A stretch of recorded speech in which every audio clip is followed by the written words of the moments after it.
Welcome to MGC Rakesh YouTube. Hi ನಮಸ್ಕಾರ, ಮತ್ತೆಲ್ಲ ಹೇಗಿದ್ರು ಮರ್ರೆ.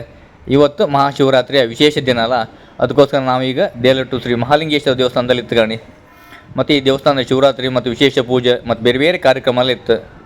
ಈಗ ಮಧ್ಯಾಹ್ನ 1 ಗಂಟೆ ಆಯ್ತು ಕಣೀಗ. ಈಗ ದೇವಸ್ಥಾನ ಪೂಜೆ ಶುರು ಆಯ್ತು.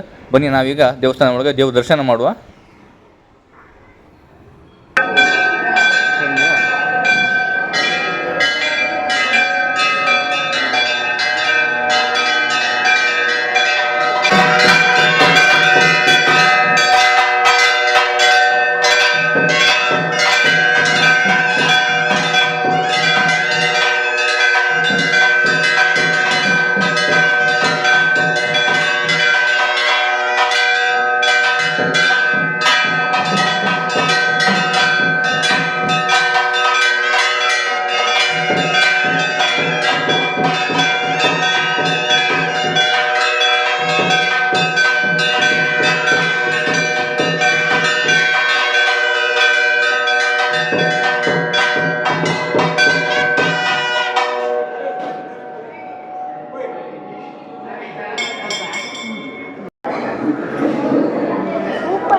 ಮಹಾಶಿವರಾತ್ರಿಯ ವಿಶೇಷ ದಿನದಂದು ಶ್ರೀ ಮಹಾಲಿಂಗೇಶ್ವರನ ದರ್ಶನ ಮಾಡಿದ ನಿಮಗೆಲ್ಲರಿಗೂ ಆ ದೇವರು ಒಳ್ಳೆಯ ಆರೋಗ್ಯ ಮತ್ತು ಆಯುಷ್ ಕೊಟ್ಟು ಕಾಪಾಡಲಿ.